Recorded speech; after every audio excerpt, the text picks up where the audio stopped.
안녕하세요. 오늘은 주의력과 시간의 네 번째 시간입니다. 저는 에덴 하늘입니다. 오늘은 평소에 자주 떠오르던 생각들 중 오늘날의 미의 기준이란 주제에 대해 이야기를 나누고 싶습니다. 조금 긴 이야기일 수 있습니다. 늘 그렇듯이요. 저의 이야기는 맞을 수도 아닐 수도 있는 그런 것들이지만 그래도 분명 재밌는 시간이 될 거라고 생각합니다. 그럼 시작하겠습니다. 여러분, 오늘날은 어떤 우리들의 모습들, 즉 몸이나 얼굴의 이미지들이 가장 아름다운 것이고 그 기준은 어디서 나오며 또 누가 정하는 것일까요? 그 미의 기준에 따를 때 우리가 보는 우리의 모습은 아름답다는 생각이 드나요? 아니면 다른 생각들이 드시나요? 제 머릿속에 반복적으로 떠오르는 생각에 의하면 아마도 오늘날의 미의 기준은 심리학적으로 이야기하면 주로 영어로 Observational Learning, 즉 보고 배움과 클래시컬 컨디셔닝, 즉 고전적 조건화 등을 통해 정해지는 것 같습니다. 이 부분에 대해서는 GPT의 한국어 설명을 인용하도록 하겠습니다. 왜냐하면 GPT가 저보다 한국어 실력이 좋기 때문입니다. 아무튼 미의 기준은 자연스러운 취향이라기보다는 반복적인 노출, 그리고 보상 처벌의 학습과 사회적 모방이 오랫동안 겹쳐져 만들어진 학습된 선호에 가깝게 설명이 됩니다.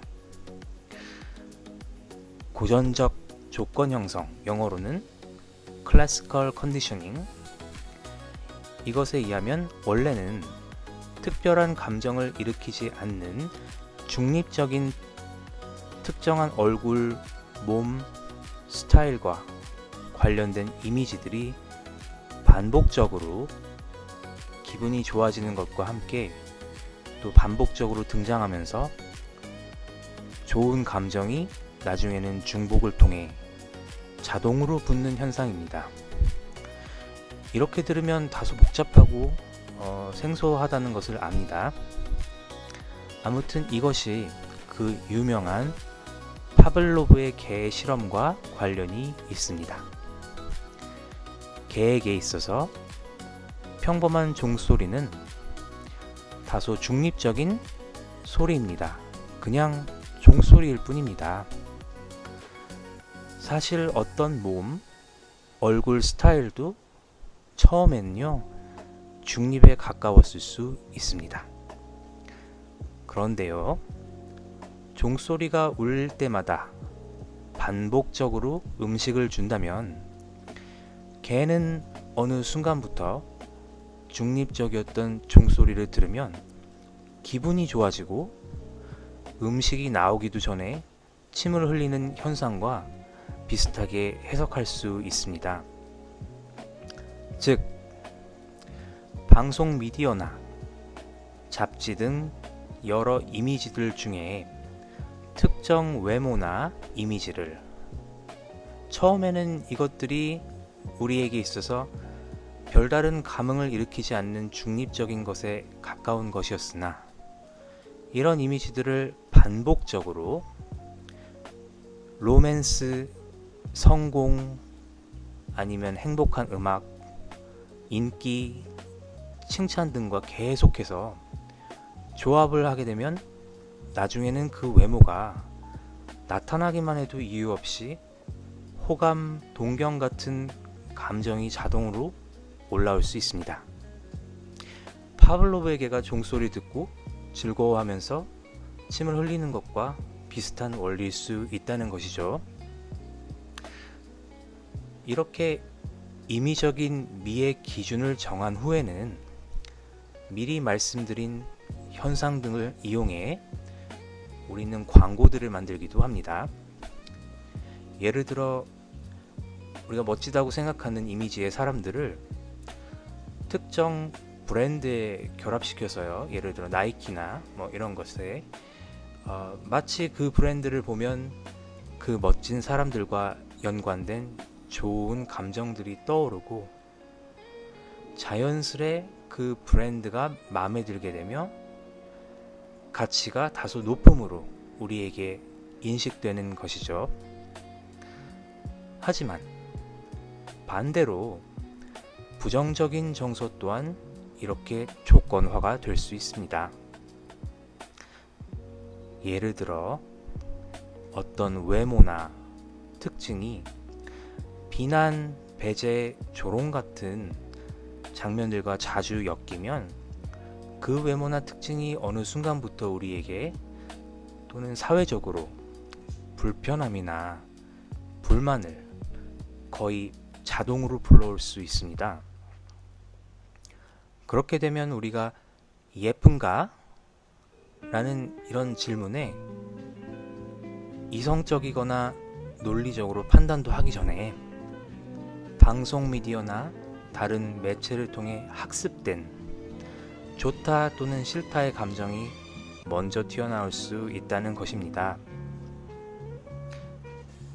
이것을 고전적 조건 형상이라고 하고요. 이런 클래시컬 컨디셔닝 말고도 또 관찰 학습, 영어로는 observational learning을 통해서 이런 미의 기준도 영향을 받을 수 있는데요. 이건 타인이 어떤 행동 특징을 보였을 때 얻는 결과를 보고 그것을 따라 배우는 방식입니다. 예를 들어 모델, 연예인 또는 인플루언서 아니면 또래의 어떤 외모나 스타일이 반복적으로 좋아요를 받거나 또 인기, 연애, 기회, 칭찬으로 이어지는 걸 계속 반복적으로 관찰을 하다 보면 우리는 자라면서 저렇게 하고 다니면 저렇게 생기면은 인정과 사랑을 받는구나를 학습하게 됩니다.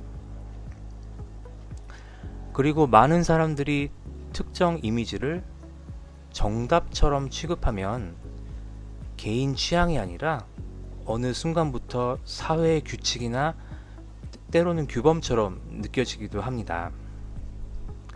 그리고 요즘은 SNS를 많이 하잖아요. 이런 알고리즘을 통해서 특정 이미지, 스타일들이 더 노출이 되고 더 모방이 되고 더 인기를 얻고 이런 반복적 강화 루트가 빠르게 미의 기준을 좁힐 수 있습니다. 그렇게 사회적 미의 기준은 개인 취향을 잃어 이것보단 저것이 더 가치 있어 라는 확신으로 굳어질 수 있습니다. 그러면 말이죠. 이렇게 사회적으로 형성된 미의 기준들이 오늘날의 우리를 행복하게 할까요? 아니면 더 불행하게 할까요? 사실 저는요, 이런 사회적인 미의 기준 때문에 이렇게 사회적으로 학습된 미의 기준 때문에 어린 학생들이 영어로는 아노렉시아 또는 불리미아라고 하는데 거식증이라고 하죠, 한국말로. 이런 거식증에 걸려 병원을 입원했다 퇴원했다 하는 이야기들을 들으면 늘 마음이 참 아프고 슬플 때가 많았습니다. 정신과에서도요, 거식증 관련 환자들은 굉장히 치료하기 어려운 케이스들이 많습니다. 실제로 고집이 센 사람들도 많이 봤고요.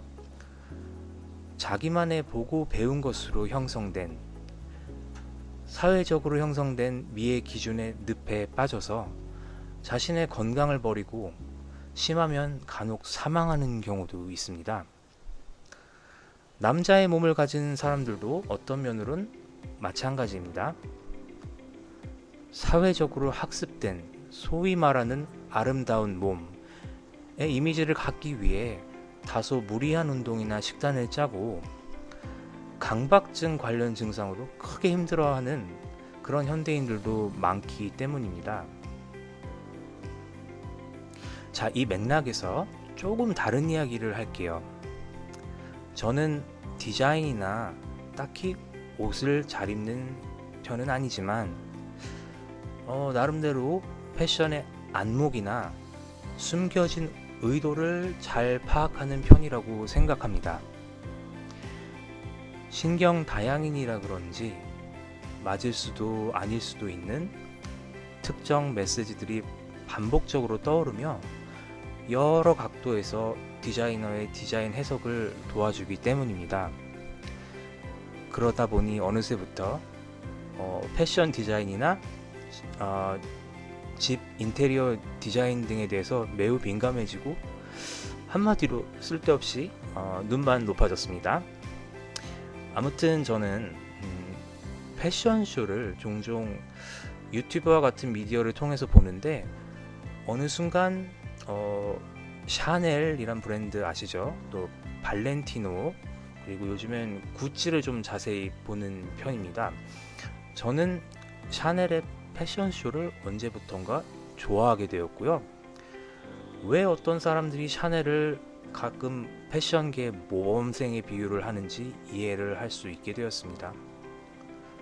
제가 느끼기엔 샤넬은 사회적 이슈나 다양함에 민감한 편이라는 생각이 들고요.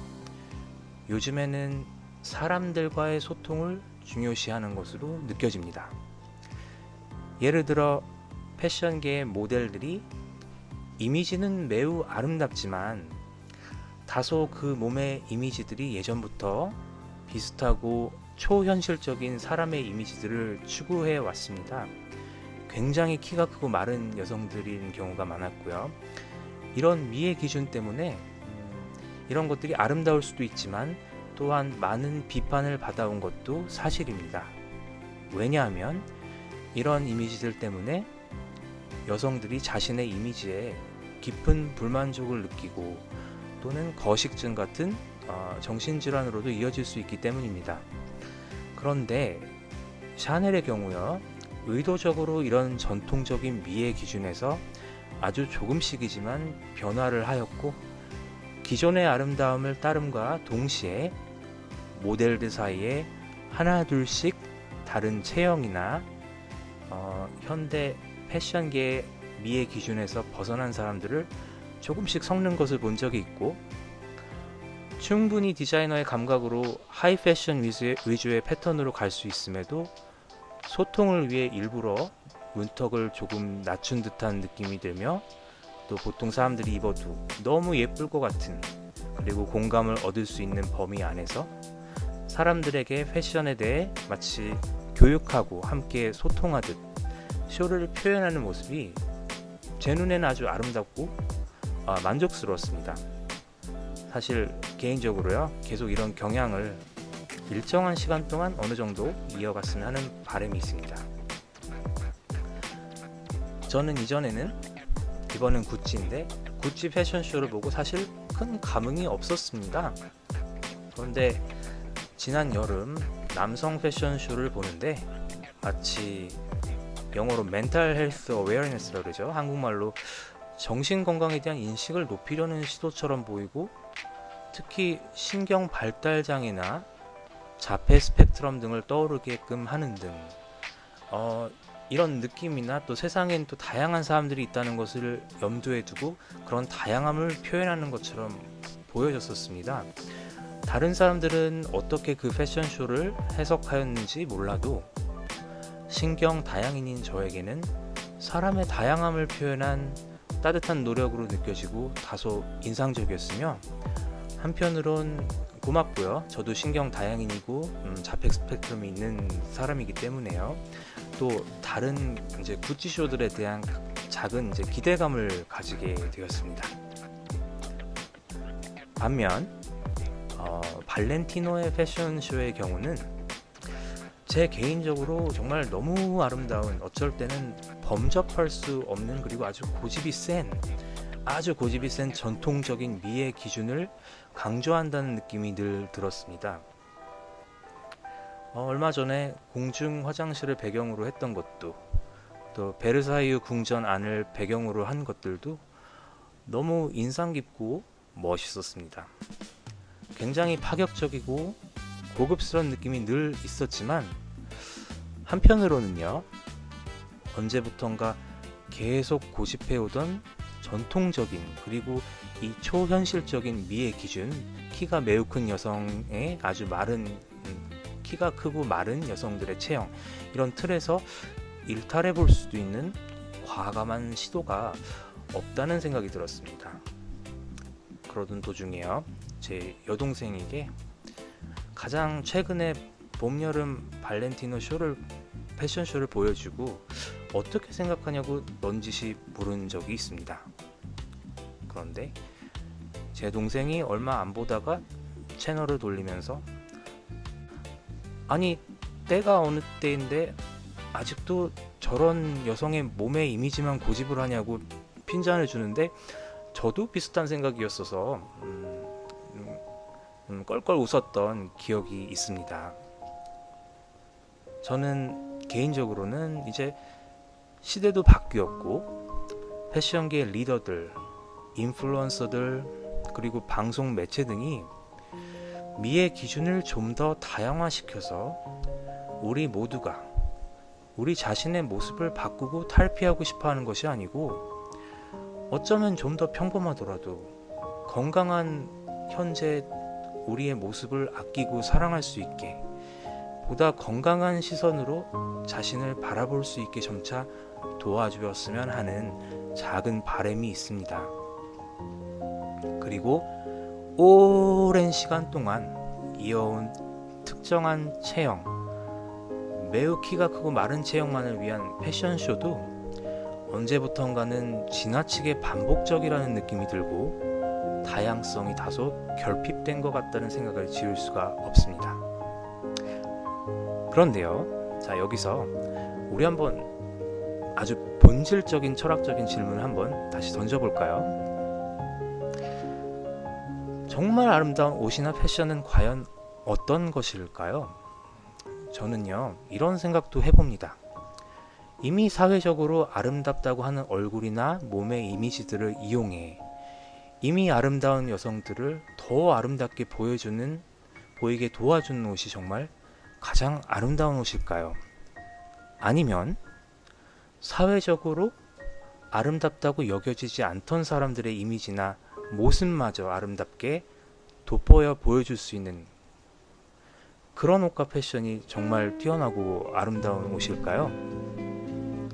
저는 패션계에 갑자기 큰 변화를 일으키고 싶은 것은 아니지만, 기존의 미의 기준이 너무 좁게 느껴진다고 생각하는 사람들이 늘고 있는 것 같습니다. 개인적으로 저는 익숙한 이미지에서 가끔은 일탈해보면서 늘 디자이너들이 본질적인, 그리고 철학적인 질문을 끊임없이 던지는 것 같은 그런 디자이너들의 쇼를 선호합니다. 그리고요, 요즘은 패션과 미의 기준이 세상 사람들의 정신건강과 밀접하게 연관되어 있다는 것도, 특히 거식증 같은 것과 관련해서 이 디자이너들이 늘 염두에 조금은 두었으면 하는 바람이 있습니다. 이제는 미디어나 패션계가 사람 체형 미의 기준을 좀 더 유연하게 바라볼 필요가 있다고 느껴지신 적은 없으신가요?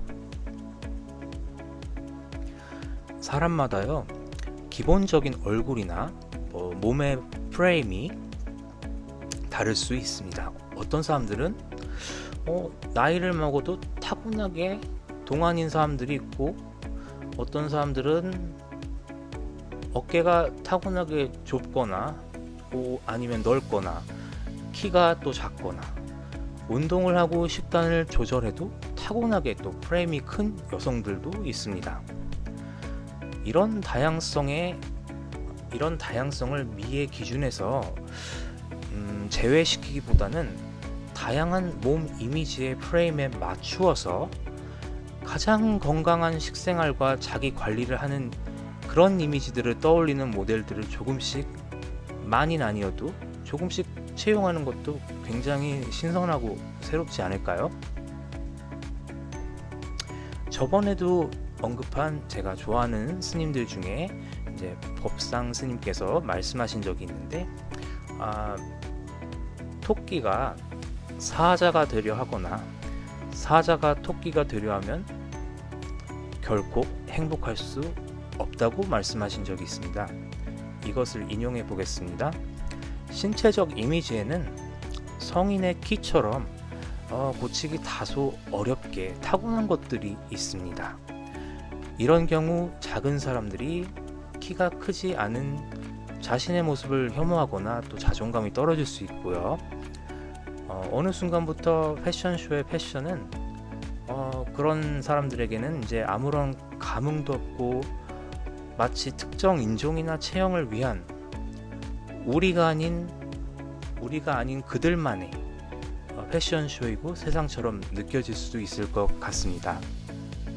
다시 말해 세상에는 토끼들도 사는데 사회적으로나 방송 매체에서 사자만 예쁘다고 하면 토끼들은 속상하겠죠. 반면에 모델들의 체형이나 이미지들도 아주 조금이라도 더 다양해진다면 보는 사람들도 더 공감이 되고요. 나 또한 건강한 생활이나 관리를 통해 저렇게 아름다워질 수 있지 않을까라는 희망도 생기고, 이미지와 관련된 신체적, 정신적 질병의 위험도 어느 정도 줄지 않을까 싶습니다. 정리해서 제가 드리고자 하는 메시지는요, 우리는 우리의 의식 수준을 높여서 이런 사회적으로 습득한 미의 기준에 덜 휘둘려야 합니다. 그 방법으로는 앞으로는 떠오르는 감정을 잘 이해하고 분리할 줄 알아야 하며, 또한 이런 생각을 할 줄 알았으면 좋겠습니다. 내가 지금 좋아하는 건, 그리고 이런 이미지들은 어쩌면 반복적 노출로 학습이 된 호감일 수 있다 라는 자아 성찰입니다.